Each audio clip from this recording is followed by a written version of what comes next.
নবীজি বলেছেন, মান গাশশানা ফালাইসা মিন্না, যে ব্যক্তি ধোঁকা দেয় সে আমাদের দলভুক্ত নয়। আপনি ব্যবসা করার ক্ষেত্রে ধোঁকা পরিহার করবেন, হালালভাবে সঠিকভাবে সঠিক পন্থায় আপনি ব্যবসা বাণিজ্য করবেন, তখন কি হবে? এই ব্যবসাটা আপনার ইবাদত হয়ে যাবে। সুবহানাল্লাহ। এই জন্য আপনার জীবনের যত কাজ সবই হচ্ছে ইবাদত। যদি আল্লাহর হুকুম মানেন একটু, আর যদি রাসূলের দেখানো পদ্ধতি অনুসরণ করেন, সব ইবাদত হয়ে যাবে। ইয়া আইয়ুহান নাসু উবুদু রাব্বাকুমুল্লাযী খালাকাকুম ওয়াল্লাযীনা মিন ক্বাবলিকুম লাআল্লাকুম তাত্তাকুন। ইয়া আইয়ুহান নাস, হে মানুষ, উবুদু রাব্বাকুম, তোমার রবের ইবাদত করো। আল্লাযী খালাকাকুম, যিনি তোমাদেরকে সৃষ্টি করেছেন। ওয়াল্লাযীনা মিন ক্বাবলিকুম, তোমাদের পূর্বপুরুষ, তোমাদের বাপ দাদা সহ 14 গোষ্ঠী, যা যা তোমার পূর্বে যারা গত হয়েছে তাদেরকেও তিনি সৃষ্টি করেছেন। লাআল্লাকুম তাত্তাকুন, কেন তার ইবাদত করবা? যাতে তোমরা তাকওয়া অবলম্বনকারী মুত্তাকি হতে পারো। আলহামদুলিল্লাহি রাব্বিল আলামিন, আর রহমানির রহিম, মালিক ইয়াউমিদ্দিন। কয়টা আয়াত গেল? 3টা। চতুর্থ আয়াত, ইয়্যাকা না'বুদু ওয়া ইয়্যাকা নাস্তাঈন। 4 নম্বর আয়াতের মধ্যে আমরা বলছি যে আমরা তোমারই ইবাদত করি এবং তোমার কাছেই সাহায্য চাই। আমরা কাকে বলছি বলুন? আল্লাহকে বলছি আমরা তোমার ইবাদত করি। ইয়্যাকা না'বুদু, আমরা তোমারই ইবাদত করি। ওয়া ইয়্যাকা নাস্তাঈন, আমরা তোমার কাছেই সাহায্য চাই। তার মানে এই কথাটা আপনি যখন নামাজের মধ্যে বলছেন, বলার পরে এই কথার সঙ্গে আর কাজের সঙ্গে যদি মিল না হয়, যার কথা আর কাজে মিল নাই, তারে কি বলে? আমি বললাম না, এই শক্ত কথাটা আমি বললাম না। কথা এবং কাজের মধ্যে মিল রাখতে হবে। বাস্তবিক ক্ষেত্রে আমরা কিন্তু শতভাগ আল্লাহর ইবাদত করি না। আমরা আল্লাহর ইবাদত ততটুকুন করি যতটুকুন আমাদের কাছে সহজ মনে হয়। এই যে তাফসীর শুনতে বসা, কোরআন শোনা, কোরআনের মজলিসে উপস্থিত হওয়া, এটাও যে ইবাদত, এটা কয়জনে মনে করে বলেন তো? যে কয়জন এখানে নামাজ পড়াটাকে ইবাদত মনে করছে, সেই কয়জন যদি তাফসীরে বসাটা ইবাদত মনে করতো, তাহলে সবাই এখানে বসতো। যারা এটাকে ইবাদত মনে করছে তারা বসছে। কোরআন শোনা, কোরআন পড়া, কোরআন অনুযায়ী চলা, এটা হচ্ছে বড় ইবাদত। আপনি সারা জীবন নামাজ পড়বেন, কোরআনের ধারে কাছে আসবেন না, কোরআন পড়বেন না, কোরআন বুঝবেন না, বাস্তব জীবনে আমল করবেন না, এই নামাজ দিয়ে জান্নাত পাওয়া যাবে না, বরং আল্লাহর রাসূলের মামলার আসামি হতে হবে। নবীজি মামলা করবেন আল্লাহর দরবারে। ওয়াকালার রাসূল ইয়া রব ইন্না কওমি ইত্তাখাযু হাযাল কুরআনা মাহজুরা।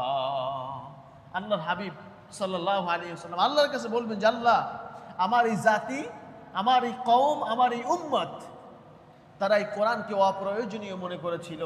নামাজ ঠিকই পড়েছে, কিন্তু কোরআন পড়ে নাই, কোরআন বোঝে নাই, কোরআনে মাজলিসে বসে নাই, ওটাকে অবহেলা করেছে। আজ তুমি এদের ব্যাপারে সিদ্ধান্ত গ্রহণ করো। আল্লাহ রাব্বুল আলামিন কিয়ামতের দিবস ওই ব্যক্তিদেরকে অন্ধ করে উঠাবেন এবং এদেরকে জাহান্নামের মধ্যে নিক্ষেপ করবেন। নাউযু বিল্লাহ। প্রিয় উপস্থিতি, এজন্য ইবাদত আল্লাহ সুবহানাহু ওয়া তাআলা আমরা করি ঠিকই, কিন্তু যতটুকু সহজ মনে হয় অতটুকুই করি। যেখানে আমাদের জন্য কঠিন, সেইখানে কিন্তু আমরা আর নাই। যেখানে কঠিন লাগছে সেখান থেকে কিন্তু আমরা দূরে সরে গিয়েছি। আল্লাহ রাব্বুল আলামিনের বিধান আমরা মানি, তার পাশাপাশি আমরা আরো 3টা খোদা বানায় নিছি, আরো 3 জন রব আমরা বানায় নিছি। আমরা সেই 3 জনের ইবাদত করি। আশ্চর্য ব্যাপার হয়ে গেল না? আশ্চর্য ব্যাপার। চিন্তা করে দেখেন, আমি বলি মিলায় নেন। 1 নম্বর হচ্ছে আমাদের মন মস্তিষ্ক, আমাদের মনের চাহিদা, আমাদের মন যেমনটা বলে আমরা তেমনটা করি। যার কারণে আপনি দেখবেন জোহরের নামাজে পাবেন, আসরের নামাজে পাবেন, মাগরিবের নামাজে পাবেন, এশার নামাজেও পাবেন, ফজরের সময় ঘুমায় থাকবে। কেন? তার মন বলছে যাওয়ার দরকার নাই, তাই সে যাচ্ছে না, মনের ধারণা অনুযায়ী চলছে। অথচ আল্লাহ রাব্বুল আলামিন কোরআনে কি বলছেন? ওয়ামা ইয়াত্তাবিউ আকসারুহুম ইল্লা যান্না ওয়া ইন্নায-যান্না লা ইউগনি মিনাল হাক্কি শাইআ। ওয়ামা ইয়াত্তাবিউ আকসারুহুম ইল্লা যান্না, তাদের অধিকাংশই ধারণার অনুসরণ করে। ওয়া ইন্নায যান্না লা ইউগনি মিনাল হাক্কি শাইআ, আর ধারণা কখনোই সত্যের দাবি, সত্যের প্রয়োজন পূরণ করতে পারে না। সত্য হচ্ছে আল্লাহ, সত্য হচ্ছে কোরআন, সত্য হচ্ছে রসুল, সত্য হচ্ছে হাদিস, সত্য হচ্ছে ইসলাম। ধারণা অনুযায়ী নিজের মন যা চায় সে অনুযায়ী যখন আপনি চলবেন, তখন আপনি সত্য থেকে বিচ্যুত হয়ে যাবেন। সত্য আপনি কখনোই পাবেন না। চলতে হবে আল্লাহর কথা অনুযায়ী, তাহলে আপনি সত্য পাবেন। এই গেল এক নম্বর খোদা, আমাদের চিন্তা চেতনা, আমাদের চিন্তা অনুযায়ী আমাদের মন যা চায়, মন চাহে জিন্দেগি আমরা পার করছি। দ্বিতীয় খোদা কোনটা? শয়তান। শয়তানকে আমরা দ্বিতীয় খোদা বানায় এনেছি। শয়তান আমাদের যেভাবে বলছে, যেভাবে চালাচ্ছে, আমরা সেভাবে চলছি। আল্লাহ রাব্বুল আলামিন অথচ আমাদেরকে বলছেন, ইয়া আইয়ুহাল্লাযীনা আমানু দুখুলু ফিস সিলমি কাফা। ইয়া আইয়ুহাল্লাযীনা আমানু, হে ঈমানদারগণ, উদখুলু ফিস সিলমি কাফা, তোমরা ইসলামের মধ্যে পূর্ণাঙ্গ প্রবেশ করো। একটু বোঝার চেষ্টা করেন, আল্লাহ কিন্তু বলে নাই অমুসলিমদেরকে ডেকে। আল্লাহ বলছেন হে আইয়ুহাল্লাযীনা আমানু, হে ঈমানদারগণ। তার মানে ওই যে বললাম, যতটুকুন সহজ মনে হয় আমরা ততটুকুন আল্লাহকে মানি। তার মানে আমরা আল্লাহকে বিশ্বাস করি, আমরা আল্লাহর উপরে ঈমান আনছি, মানি, কিন্তু পূর্ণাঙ্গ না। যতটুকুন সহজ, যতটুকুন মানতে আমার কোনো সমস্যা নাই, ততটুকুন আমরা মেনে চলছি। এই জন্য আল্লাহ রাব্বুল আলামিন ডেকে বলছেন ইয়া আইয়ুহাল্লাযীনা আমানু, আমাকে তো বিশ্বাস করো, আমাকে তো মানো নিজের মন মতন, যতটুকুন ভালো লাগে ততটুকুন। উদখুলু ফিস সিলমি কাফা, আমি আল্লাহর পক্ষ থেকে সতর্কবাণী শোনো, ইসলামের মধ্যে পূর্ণাঙ্গ রূপে প্রবেশ করো। ওই আংশিক মানলে চলবে না। ইসলামে পূর্ণাঙ্গ প্রবেশ করো।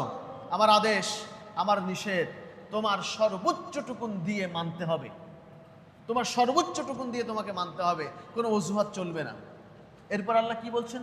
ওয়ালা তাত্তাবিউ খুতুওয়াতিশ শাইতান ইন্নাহু লাকুম আদুউম মুবিন।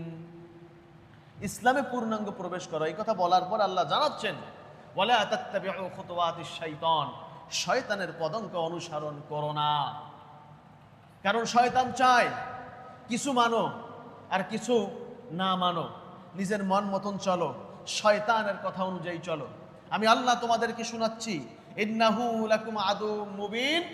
শুনে রাখো, এই যে শয়তানের কথা অনুযায়ী তুমি চলছো, এই শয়তান হচ্ছে তোমাদের প্রকাশ্য শত্রু। এই শত্রু জানার পরেও কি আমরা শয়তানকে বন্ধুরূপে গ্রহণ করব? না, বন্ধুরূপে গ্রহণ করা যাবে না। তাহলে দ্বিতীয় খোদা আমরা যেটাকে বানিয়ে নিয়েছি, দ্বিতীয় রব আমরা যাকে বানিয়েছি, সে হচ্ছে শয়তান। মনে রাখতে হবে, আপনি যখনই আল্লাহর বিধান ছাড়লেন, তখনই সঙ্গে সঙ্গে আপনি শয়তানের গোলাম হয়ে গেলেন। হয় জান্নাত না হয় জাহান্নাম, মাঝখানে কোনো কথা নাই। হয় আপনি রাস্তার ডান পাশ থেকে চলবেন, না হয় বাম পাশ থেকে চলবেন। মাঝখান থেকে যদি চলতে যান, তাহলে ট্রাক এসে আপনাকে পিষে দিয়ে চলে যাবে। বুঝতে পারছেন বিষয়টা? এই জন্য আপনি যখনই আল্লাহর হুকুমকে অমান্য করলেন, তখন সেখানে আপনাকে শয়তান গ্রাস করে নিল। আপনি যখনই কোরআন ছেড়ে দিলেন, চিন্তা করলেন কোরআন পড়ে হবে কি, ও হুজুরদের কাজ, হুজুররা পড়ুক, আমি নামাজ পড়তেছি, রোজা রাখতেছি, তসবিহ পড়তেছি, ওই দান সাদকা মাঝে মধ্যে যা করার তাও করতেছি, আর বছরের মধ্যে দুই একবার হুজুর ডেকে খতম পড়ায় দিলেই হচ্ছে। আপনার মস্তিষ্কের মধ্যে শয়তান বসেছে, যার কারণে আপনাকে কোরআন পড়তে দিচ্ছে না।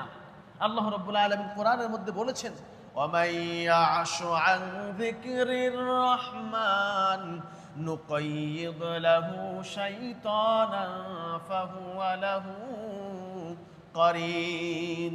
আল্লাহ বলছেন, যখনই রহমানের জিকির থেকে, আল্লাহর জিকির মানে কোরআন পড়ার থেকে যখন কেউ বিরত হয়, তখন তার জন্য একটা স্পেশাল শয়তান নিযুক্ত করা হয়, কারিন নামক। ওই শয়তান তাকে তার পথে চালায়। সে করতেছে খারাপ কাজ, অথচ মনে মনে চিন্তা করে হ্যাঁ আমি তো অনেক ভালো কাজ করতেছি। এভাবে ওই শয়তান তাকে ধোকার মধ্যে রাখে। এজন্য কোরআন থেকে কোনো অবস্থাতেই দূরে সরে থাকা যাবে না। কোরআন থেকে দূরে সরছেন মানে আপনার মস্তিষ্ককে আচ্ছাদিত করে রেখেছে শয়তান। আপনার মস্তিষ্কে অন্য কিছু নাই শয়তান ছাড়া। এজন্য কোরআন থেকে কোনো অবস্থাতেই দূরে সরা যাবে না। কোরআন পড়তে হবে, কোরআনের তেলাওয়াত শুনতে হবে, কোরআন বুঝতে হবে, কোরআনের আলোচনা যেখানে হয় সেখানে অবশ্যই আমাদেরকে উপস্থিত হতে হবে।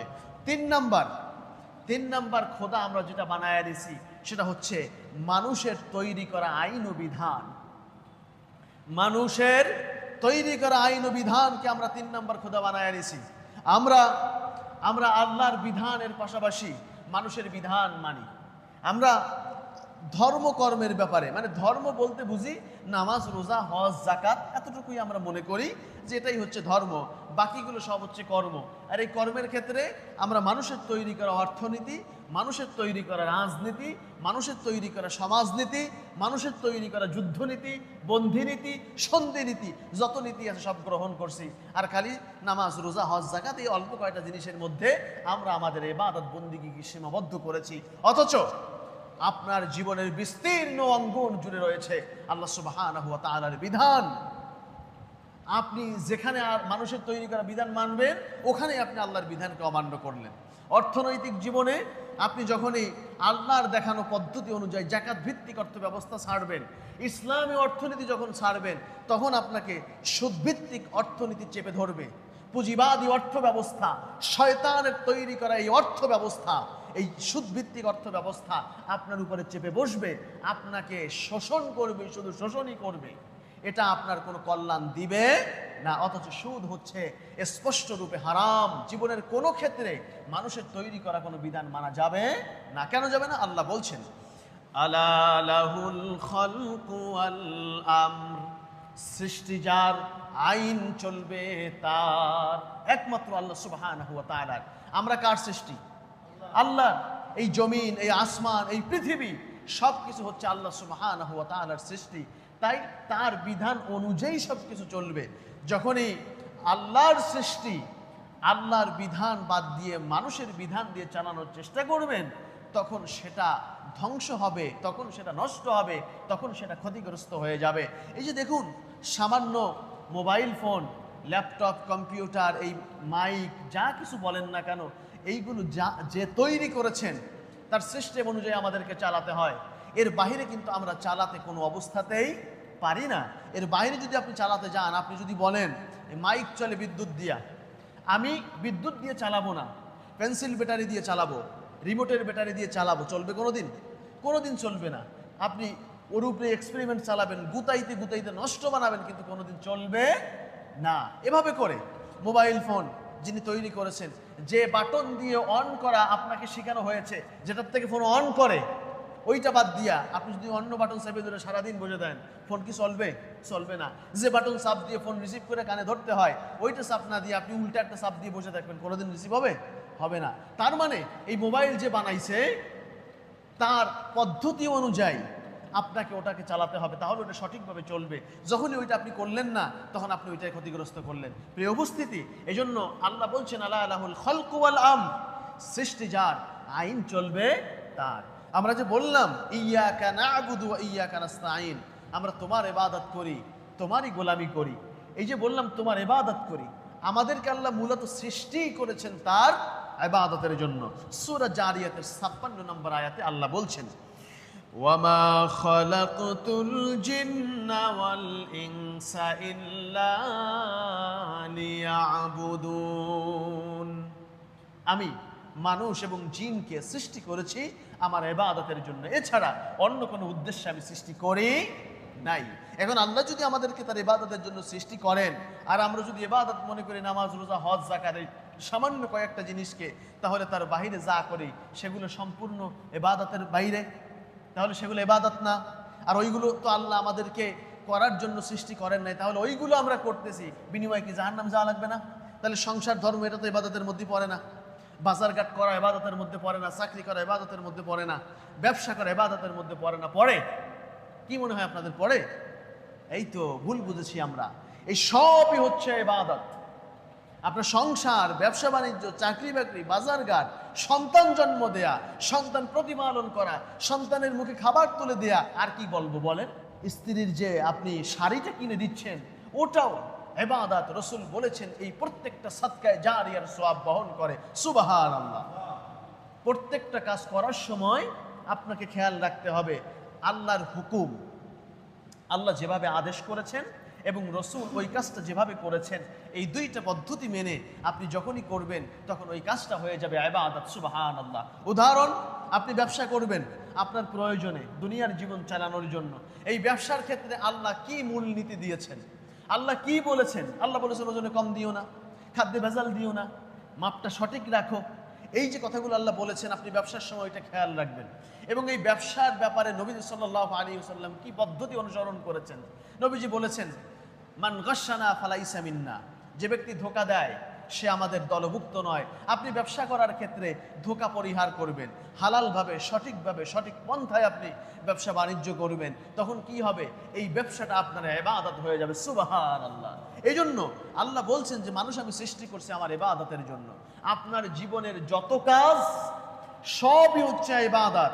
যদি আল্লাহর হুকুম মানেন একটু, আর যদি রসুলের দেখানো পদ্ধতি অনুসরণ করেন, সব ইবাদত হয়ে যাবে। এই জন্য একজন মুমিনের জীবনে ইবাদত বাদ দিয়ে কিচ্ছু নাই। আমরা বুঝি না, শুধুমাত্র নামাজ, রোজা, হজ, যাকাত এই কয়েকটা জিনিসকে ইবাদত মনে করেছি। অথচ আল্লাহ বলছেন এই মানুষ আমি সৃষ্টি করেছি আমার ইবাদতের জন্য।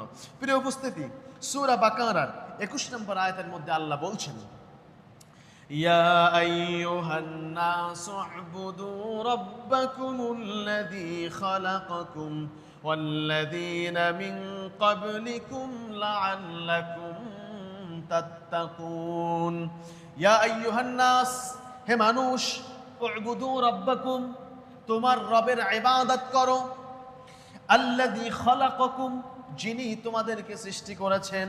ওয়াল্লাযীনা মিন ক্বাবলিকুম, তোমাদের পূর্বপুরুষ, তোমাদের বাপ দাদা সহ 14 গোষ্ঠী, যা তোমার পূর্বে যারা গত হয়েছে তাদেরকেও তিনি সৃষ্টি করেছেন। লাআল্লাকুম তাত্তাকুন, কেন তার ইবাদত করবা? যাতে তোমরা তাকওয়া অবলম্বনকারী মুত্তাকি হতে পারো। আল্লাহ জানাচ্ছেন আমাদেরকে, হে মানুষ, তোমরা ইবাদত করো সেই রবের যিনি তোমাকে সৃষ্টি করেছেন, তোমার বাপকে, তোমার দাদাকে, তার দাদাকে যিনি সৃষ্টি করেছেন, তোমার পূর্বপুরুষদেরকে যে সৃষ্টি করেছেন তার ইবাদত করো। এই ইবাদত করলে কি হবে? তোমরা মুত্তাকি হতে পারবে, পরহেজগার হতে পারবে। আল্লাহকে যখন মেনে চলবে তখন তোমরা মানুষকে ঠকাবে না, মানুষকে কষ্ট দিবে না, প্রতিবেশীর হক নষ্ট করবে না, বোনের হক নষ্ট করবে না, ভাইয়ের হক নষ্ট করবে না। তখন তোমরা মুত্তাকি হতে পারবে, দুনিয়ায় ভালো থাকবে, অপরকে ভালো রাখতে পারবে এবং পরকালে আমার কাছ থেকে নাজাত পেয়ে জান্নাতে প্রবেশ করতে পারবে। সুবহানাল্লাহ। সূরা রুমের 40 নম্বর আয়াতের মধ্যে আল্লাহ রাব্বুল আলামিন বলছেন তার ইবাদত কেন করতে হবে, অন্য কারো ইবাদত কেন চলবে না। এই প্রসঙ্গে আল্লাহ আমাদেরকে জানাচ্ছেন, আল্লাহুল্লাযী খালাকাকুম সুম্মা রাযাকাকুম সুম্মা ইউমীতুকুম সুম্মা ইউহয়ীকুম হাল মিন শুরাকাইকুম মান ইয়াফআলু মিন যালিকুম মিন শাই'ইন সুবহানাহু ওয়া তাআলা আম্মা ইউশরিকুন। আল্লাহ রাব্বুল আলামিন বলছেন, আল্লাহুল্লাযী খালাকাকুম, আল্লাহই তোমাদের সৃষ্টিকর্তা। তিনি তোমাদেরকে সৃষ্টি করেছেন মাতৃগর্ভের মধ্যে, মায়ের পেটের মধ্যেই তিনি আমাদেরকে সৃষ্টি করে সুন্দর একটি প্রক্রিয়ার মধ্য দিয়ে আল্লাহ রাব্বুল আলামিন আমাদেরকে দুনিয়ার বুকে নিয়ে আসলেন। সুম্মা রাযাকাকুম, এরপরে তিনি আমাদেরকে রিজিক দিয়েছেন। মাতৃগর্ভের মধ্যেও তিনি আমাদেরকে রিজিক দিয়েছেন, ওখানে আর কেউ আমাদেরকে খাওয়ায়নি। আল্লাহ রাব্বুল আলামিন মায়ের গর্ভের মধ্যে আমাদের রিজকের ব্যবস্থা করেছেন। দুনিয়ায় যখন আসলাম কি খাবো না খাবো এই যাবতীয় রিজকের ব্যবস্থা আল্লাহ রাব্বুল আলামিন করেছেন। সুম্মা ইউমীতুকুম সুম্মা ইউহয়ীকুম, তিনি আমাদেরকে জীবিত করেছেন আর তিনি আমাদেরকে মৃত্যু দান করবেন। তিনি আমাদেরকে জীবিত করলেন কিভাবে? বিজ্ঞান আমাদেরকে বলেছে একটা সন্তান মায়ের গর্ভে আসার পূর্বে সে ছিল মৃত, সেখান থেকে আল্লাহ রাব্বুল আলামিন তাকে জীবন দিলেন। মায়ের গর্ভে যখন নবজাতক আসার পরে 120 দিন অতিক্রম হওয়ার পরে আল্লাহ রাব্বুল আলামিন মাতৃগর্ভের মধ্যে ওই নবজাতককে জীবন দান করেন। সুবহানাল্লাহ। আল্লাহ রাব্বুল আলামিন জীবন দেন, এই যে সে জীবন পেল, এই জন্য আল্লাহ বলছেন সুম্মা ইউহয়ীকুম, তোমাকে জীবন দিয়েছেন আল্লাহ সুবহানাহু ওয়া তাআলা। এরপরে এই জীবন নিয়ে তুমি দুনিয়ায় আসার পরে সুম্মা ইউমীতুকুম, তোমাকে আল্লাহ আবার মৃত্যু দিবেন। একটা সার্টেন টাইম পার হওয়ার পরে, তোমার হায়াতে জিন্দেগি পার হওয়ার পরে তোমাকে আল্লাহ আবার মৃত্যু দিবেন। এরপরে বলছেন হাল মিন শুরাকাইকুম মান ইয়াফআলু মিন যালিকুম মিন শাই', তোমরা আল্লাহর সঙ্গে যাকে শরীক করছো, যাকে আল্লাহর সঙ্গে অংশীদার করছো, আল্লাহর পাশাপাশি যার বিধান মানছো, যার কাছে সাহায্য চাচ্ছ, যার ইবাদত বন্দিগি তোমরা করার চেষ্টা করছো, আহারে সে কি এই কোনো কিছুর একটা তোমাকে দিতে পারছে? না তোমাকে জীবন দিছে, না তোমার মৃত্যু ঘটাবে, না তোমাকে রিজিক দিচ্ছে, না তোমাকে সৃষ্টি করেছে, তোমার কোনো কিছুই তো সে দেয়নি। কেন তোমরা আমার সঙ্গে তাকে শরীক করছো? সুবহানাহু ওয়া তাআলা আম্মা ইউশরিকুন। শুনে রাখো, যে আল্লাহর সঙ্গে শরীক করা হচ্ছে ওই আল্লাহ হচ্ছেন মহা পবিত্র। তিনি এই সমস্ত অভিযোগ থেকে সম্পূর্ণ মুক্ত, তার কোনো শরীক নাই। এ সব কিছুই তিনি একা করেন। তোমার জীবন দিয়েছেন, তোমার হায়াত দিচ্ছেন, তোমাকে মৃত্যু দিবেন, তোমার রিজিক দিবেন, অতএব তার সঙ্গে কোনো শরীক নাই। তাই শুধুমাত্র ইবাদত হবে তার। আল্লাহুল্লাযী খলাকাকুম, যিনি তোমাকে সৃষ্টি করেছেন, শুধুমাত্র ইবাদত হবে তার, অন্য কারো ইবাদত চলবে না। সকল নবীরা এই এক তাওহীদের পথেই আহ্বান করেছেন, এই এক ইলাহের দাওয়াত দিয়েছেন সকল নবীরা। সবাই কি বলেছেন? ওয়ালাকাদ বাআসনা ফি কুল্লি উম্মাতির রাসূলা আন ইবুদুল্লাহা ওয়াজতানিবুত তাগুত। আল্লাহ বলছেন, আমি প্রত্যেক জাতির কাছে এক একজন নবী পাঠিয়েছি। তারা গিয়ে বলেছে আনে আবুদুল্লাহ, এক আল্লাহর গোলামি করো। ওই আদম আলাইহিস সালাম বলেছেন এক আল্লাহর গোলামি করো। আর সর্বশেষ নবী মুহাম্মদ সাল্লাল্লাহু আলাইহি ওয়াসাল্লাম তিনিও বলেছেন এক আল্লাহর গোলামি করো।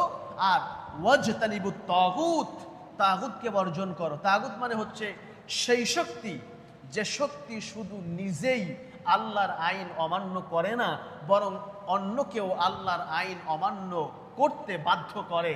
যেমন অনইসলামিক সরকার, সে নিজেই শুধু আল্লাহর আইন অমান্য করে বসে থাকে না, রাষ্ট্রীয়ভাবে অনেক অনইসলামিক আইন পাশ করে এবং জনগণকেও বাধ্য করে যাতে আল্লাহর বিরুদ্ধাচারণ করে। নিজে তো মূর্তি বানায়, জনগণের ট্যাক্স নিয়ে মূর্তি তো তৈরি করেই, এবং সে জনগণকেও বাধ্য করে যেন মূর্তির সামনে ফুল দেয়া হয়, মূর্তির সামনে যেন খালি পায়ে যাওয়া হয়, মূর্তিকে যেন পূজা করা হয়, এই ব্যবস্থাও করে দেয়। এটা হচ্ছে অনইসলামিক সরকার। তারা এভাবে করে নিজে তো আল্লাহর আইন মানে না এবং জনগণ যাতে মানতে না পারে সে ব্যবস্থা তারা করে দেয়। তারা জাকাত ভিত্তিক অর্থ ব্যবস্থা কায়েম করে না, তারা সুদ ভিত্তিক অর্থ ব্যবস্থাকে প্রমোট করে। এরাই হচ্ছে তাগুত। সমস্ত নবীরা এভাবে দাওয়াত দিয়েছেন, এক আল্লাহর ইবাদত করো আর তাগুতকে বর্জন করো। যে নিজে আল্লাহর আইন মানে না, অপরকে মানতে দেয় না, ওইটারে বর্জন করো চিরদিনের জন্য। তা না হলে তুমি বাঁচতে পারবা না, তোমাকে ধ্বংস করে ছেড়ে দিবে। প্রিয় উপস্থিতি, এখন কথা হচ্ছে এই যে দাসত্বর কথা বলা হচ্ছে, আমরা যে সূরা ফাতিহায় বললাম ইয়্যাকা না'বুদু, আমরা তোমার এই ইবাদত করি, এই ইবাদত, এই দাসত্ব করব কতদিন, চলবে কতদিন? সূরা হিজরের 99 নম্বর আয়াতের মধ্যে আল্লাহ রাব্বুল আলামিন এই জবাব আমাদেরকে জানাচ্ছেন, ওয়া'বুদ রাব্বাকা হাত্তা ইয়াতিয়াকাল ইয়াকিন। তোমরা তোমাদের প্রতিপালকের ইবাদত করো ততক্ষণ পর্যন্ত যতক্ষণ না নিশ্চিত সময় তোমাদের কাছে এসে যায়। ততক্ষণ পর্যন্ত ইবাদত চলবে যতক্ষণ না পর্যন্ত ইয়াকিন, নিশ্চিত সময়টা না আসে। নিশ্চিত সময় কি? সেটা হচ্ছে মৃত্যু। আমাদের মৃত্যু না আসা পর্যন্ত, মাথার কাছে মালাকুল মাউত না আসা পর্যন্ত আমাদের এই ইবাদত বন্দেগী চলমান থাকবে। আমরা তো ইবাদত করি খালি রমজান মাসে। রমজান মাস আসলে আমরা খুব ভালো হয়ে যাই। এই রমজান মাসে দেখবেন মসজিদ ভরে যায় মোটে, ওরে আল্লাহ, জায়গা দেওয়া যায় না। রমজান মাস যেই চলে যায় এই আর খোঁজ থাকে না। আবার কিছু মানুষ আছে যারা ইবাদত করে 2 ঈদে, ওয়াক্তের নামাজে, 12 মাস তারে খুঁজে পাওয়া যায় না। ওই ঈদের সময় সামনের কাতারে এসে বসে, ভালো পারফিউম মেখে, ভালো একটা পোশাক পরে যায় নামাজ নিয়ে সামনের কাতারে বসে যায়। এরপরে তারে আর সারা বছর খুঁজে পাওয়া যায় না। আবার কিছু মানুষ আছে যারা শুধু জুমার দিন হাজিরা দেয়, জুমার নামাজ পড়ে, ওয়াক্তের নামাজে, অন্য কোনো সময় আপনি তার আর মসজিদে খুঁজে পাবেন না। এরকম করলে চলবে না। ইবাদত বন্দেগী চলমান থাকবে। এই চলতে থাকবে কতক্ষণ? যতক্ষণ না পর্যন্ত আপনার নিঃশ্বাস বন্ধ হয়ে না যায়, আপনার মৃত্যু না আসে, ততক্ষণ পর্যন্ত আল্লাহর ইবাদত বন্দেগী চলতেই থাকবে। আমাদের সাধ্যের সবটুকুন দিয়ে, আমাদের সাধ্যের অতিরিক্ত হয়ে গেলে আল্লাহ সেখানে ধরবেন না। যখন যতটুকুন আমাদের সাধ্য আছে অতটুকুন দিয়ে আমাদের ইবাদত বন্দেগী চলমান থাকবে। সেই কাঙ্ক্ষিত মুহূর্তটি, নিশ্চিত সেই সময় মৃত্যু না আসা পর্যন্ত আমাদের ইবাদত বন্দেগী চলমান থাকবে। প্রিয় উপস্থিতি, তাহলে ইয়্যাকা না'বুদু, আমরা তোমার ইবাদত করি। এ গেল প্রথম অংশ। এরপরে দ্বিতীয় অংশ হচ্ছে ওয়া ইয়্যাকা নাস্তাঈন, আমরা তোমার কাছেই সাহায্য চাই। এখানে আত-তাওহীদ ফিল ইস্তিআনা, সাহায্য চাওয়া শুধুমাত্র আল্লাহর কাছে, আল্লাহ ছাড়া আরো কারো কাছে সাহায্য চাওয়া যাবে না। কিন্তু আমাদের সমাজে বহু মানুষ আছে যারা মাজারে গিয়ে সাহায্য চায়, যারা পীর সাহেবের কাছে সাহায্য চায়, যারা বিভিন্ন দরবারে গিয়ে সাহায্য চায়। এগুলো করা যাবে না। সাহায্য চাইতে হবে শুধুমাত্র আল্লাহ রাব্বুল আলামিনের কাছে। আর আল্লাহর সাহায্য পাওয়ার উত্তম মাধ্যম হলো দুইটা। কয়টা বলেন তো? দুইটা। কি কি শোনেন, সূরা বাকারার মধ্যে আল্লাহ বলছেন ওয়াস্তাঈনু বিস-সাবরি ওয়াস-সালাহ ওয়া ইন্নাহা লাকাবীরাতুন ইল্লা আলাল খাশিঈন। আল্লাহ বলছেন ওয়াস্তাঈনু বিস-সাবরি ওয়াস-সালাহ, তোমরা আল্লাহর সাহায্য প্রার্থনা করো সবর এবং সালাতের মাধ্যমে, ধৈর্য এবং নামাজের মাধ্যমে তোমরা আল্লাহর সাহায্য চাও। ওয়া ইন্নাহা লাকাবীরাতুন ইল্লা আলাল খাশিঈন, আল্লাহ বলছেন তবে এটা কিন্তু খুব কঠিন কাজ, নিশ্চয়ই তা কঠিন কাজ। এই নামাজের মাধ্যমে আর ধৈর্য ধরার মাধ্যমে যে আপনি আল্লাহর সাহায্য চাইবেন, আল্লাহ এই সাহায্য চাইতে বলে এরপর আল্লাহ বলছেন নিশ্চয়ই এটা কঠিন কাজ। ইল্লা আলাল খাশিঈন, তবে ওই সমস্ত ব্যক্তিদের জন্য কঠিন নয় যারা আল্লাহর কাছে বিনয়ী, আল্লাহমুখী, যারা আল্লাহমুখী, যারা আল্লাহর জন্য বিনয়ী, তাদের জন্য কঠিন নয়। এছাড়া যারা আছে তাদের জন্য কঠিন। কেন? বাস্তবতায় আপনি একটু দেখুন, যখন বিপদ আসে, মুসিবত আসে, তখন কিসের কার ধৈর্য ধরা, অভিযোগ আর অভিযোগ। একটু আগে বললাম অভিযোগ আর অভিযোগ, নানান ধরনের বাজে কথা আমাদের মুখ থেকে বের হয়ে যায়। আর কিসের কার নামাজ, বিপদ আসলে ঘরের এ মাথাতে দৌড় দিয়ে ও মাথায় যায়, এই অভিযোগ করে সেই অভিযোগ করে, একবার বিহুশ হয় একবার হুশ হয়, নানান তালবাহানা করে বসে এবং চিল্লা চিল্লি কান্নাকাটি করে সব কিছু একাকার করে ফেলে। অথচ আল্লাহ রাব্বুল আলামিন বলছেন বিপদের সময় আমার সাহায্য চাইবা ধৈর্য এবং নামাজের মাধ্যমে।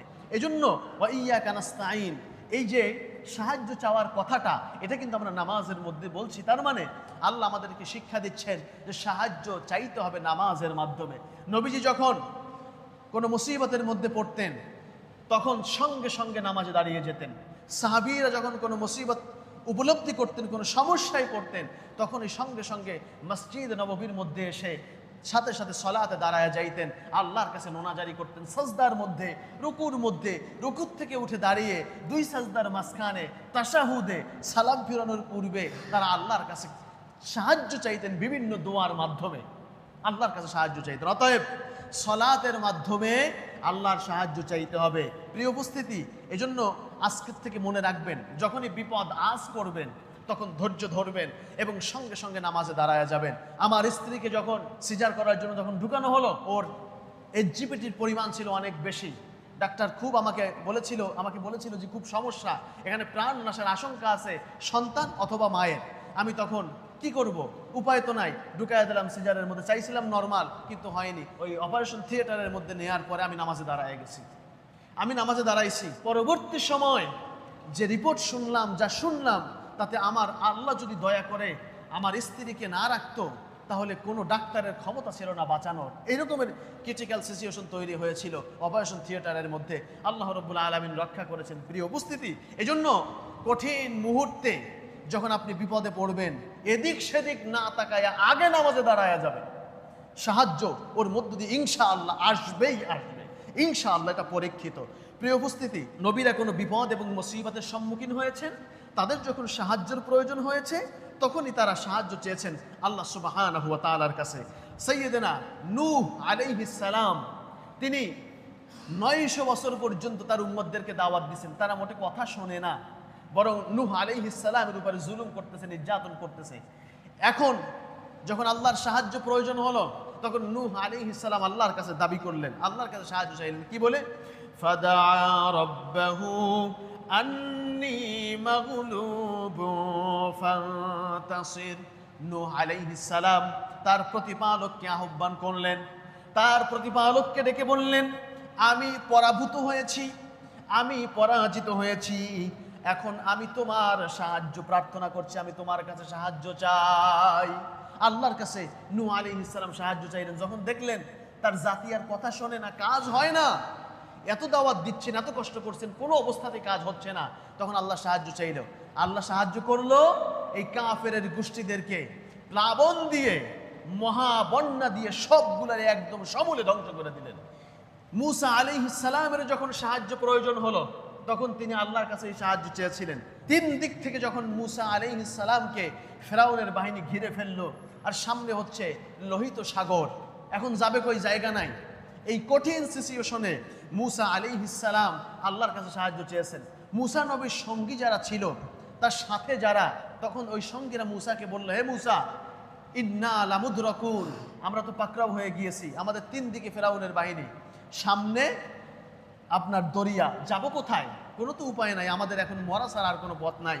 তখন মূসা আলাইহিস সালাম কি বলছিলেন, আল্লাহ কোরআনে উঠায় দিয়েছেন। মূসা বললেন, কাল্লা ইন্না মাইয়া রব্বি সায়াহদিন। মূসা আলাইহিস সালাম সঙ্গে সঙ্গে বললেন, কাল্লা, কখনো নয়, ইন্না মাইয়া রব্বি সায়াহদিন, আল্লাহ আমাদের সঙ্গে আছেন এবং তিনি আমাদেরকে সাহায্য করবেন, তিনি আমাদেরকে পথ দেখাবেন। সুবহানাল্লাহ। আল্লাহ মূসাকে বললেন, হে মূসা, তোমার হাতে একটা লাঠি আছে না, ওই লাঠি দিয়ে সমুদ্রের মধ্যে আঘাত করো। আঘাত করা হলো, সঙ্গে সঙ্গে 12টা রাস্তা হয়ে গেল। সুবহানাল্লাহ। ইব্রাহিম আলাইহিস সালাম যখন বিপদের সম্মুখীন হলেন, তখন তিনিও আল্লাহ রাব্বুল আলামিনের কাছে সাহায্য চেয়েছেন। নমরুদের কাছে দাওয়াত নিয়ে গেলেন। নমরুদ ইব্রাহিম আলাইহিস সালামকে আগুনের মধ্যে নিক্ষেপ করার সিদ্ধান্ত গ্রহণ করলো। আগুন প্রজ্বলিত করলো বিশাল আকারে। জিবরাইল আলাইহিস সালাম ইব্রাহিম আলাইহিস সালামের কাছে এসে বললেন যে, আপনাকে তো এখন এই আগুনের মধ্যে নিক্ষেপ করা হবে, আপনি আমাকে বলেন, আমি আপনাকে আগুন থেকে বাঁচাইয়া দেই। ইব্রাহিম আলাইহিস সালামের ঈমান দেখেন, কেমন ঈমান! আমাদের জাতির পিতা ইব্রাহিম আলাইহিস সালাম, তিনি বলছেন, আমি তোমার কাছে সাহায্য চাইবো না। হাসবি আল্লাহু লা ইলাহা ইল্লাহু আলাইহি তাওয়াক্কালতু ওয়া হুয়া রাব্বুল আরশিল আযীম। হাসবি আল্লাহ লা ইলাহা ইল্লাহু, আমার জন্য আল্লাহই যথেষ্ট। হাসবি আল্লাহ, আমার জন্য আল্লাহই যথেষ্ট। লা ইলাহা ইল্লাহু, তিনি ছাড়া আমার কোনো উপাস্য নাই। ও জিবরাইল, আমি তোমার কাছে সাহায্য চাইব কোন কারণে? আমার জন্য আল্লাহই যথেষ্ট। আলাইহি তাওয়াক্কালতু ওয়া হুয়া রাব্বুল আরশিল আযীম, আমি তার উপরেই ভরসা রাখছি, তিনি হচ্ছেন মহান আরশের অধিপতি। সুবহানাল্লাহ। ওই আরশের মালিক যিনি, আরশের উপরে যিনি সমাসীন, যিনি বসে আছেন, আমি তার কাছেই সাহায্য চাচ্ছি, তিনি আমাকে সাহায্য করবেন, তিনি আমার রব, আমি তার উপরেই ভরসা রাখছি। ইব্রাহিম আলাইহিস সালাম আল্লাহর সাহায্য চাইলেন। যখন তাকে আগুনের মধ্যে নিক্ষেপ করা হলো, আল্লাহর সাহায্য চাওয়ার ফল কি দেখেন? আল্লাহ রাব্বুল আলামিন আগুনকে লক্ষ্য করে বললেন, কুলনা ইয়া নারু কুনি বারদাও ওয়া সালামান আলা ইব্রাহিম। আল্লাহ আগুনকে রেখে বললেন, হে আগুন, তুমি ইব্রাহিমের জন্য সালামান, শান্তিদায়ক, ঠান্ডা হয়ে যাও। সুবহানাল্লাহ। এমন ঠান্ডা হয়েও না যে আবার খাতা কম্বল লাগবে, তার গরম করার জন্য ল্যাপ লাগবে, আবার গরম থাকলে তো তার আবার কষ্ট হবে। এজন্য সালামান আলা ইব্রাহিম, সালাম মানে শান্তিদায়ক ঠান্ডা হয়ে যাও। যেমন ঠান্ডা হলে আমার ইব্রাহিমের আরাম লাগে, হে আগুন, তুমি আমার ইব্রাহিমের জন্য ওই রকম ঠান্ডা হয়ে যাও। সুবহানাল্লাহ। আল্লাহর কাছে সাহায্য চাইলে কি হয় দেখছেন অবস্থা? এই হচ্ছে আল্লাহ সুবহানাহু ওয়া তাআলার সাহায্য।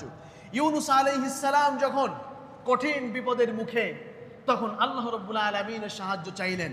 মাছ যখন তাকে গিলে ফেললো, তখন সে কার কাছে সাহায্য চাইছে বলেন? আল্লাহর কাছে। কারণ মাছের পেটের মধ্যে আল্লাহ ছাড়া আর তাকে সাহায্য করার আর কেউ নাই। মাছ তো শুধু খায় নাই, মাছ তাকে গিলে ফেলার পরে এই মাছ সমুদ্রের তলদেশে চলে গিয়েছে। যার কারণে ইউনূস আলাইহিস সালাম এভাবে বলেছিলেন, ফানাদা ফিয-যুলুমাতি আল্লা ইলাহা ইল্লা আনত সুবহানাকা ইন্নী কুনতু মিনায-যালিমিন। ফানাদা ফিয-যুলুমাত, জুলমুন হচ্ছে এক বচন আর যুলুমাত হচ্ছে বহু বচন। ফানাদা ফিয-যুলুমাত, সে বলছে, আল্লাহ, আমি ত্রিবিধ অন্ধকারের মধ্যে আবদ্ধ হয়েছি, আমি ত্রিবিধ অন্ধকারের মধ্যে আবদ্ধ হয়েছি। লা ইলাহা ইল্লা আনত, তুমি ছাড়া আমার কোনো উপাস্য নাই।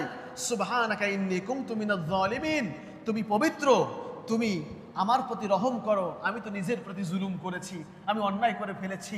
আল্লাহ অন্যায়ের ফলস্বরূপ মাছ আমাকে গিলে ফেলেছে। এই যে ত্রিবিধ অন্ধকার, তিনটা অন্ধকার তাফসীরের মধ্যে এসেছে।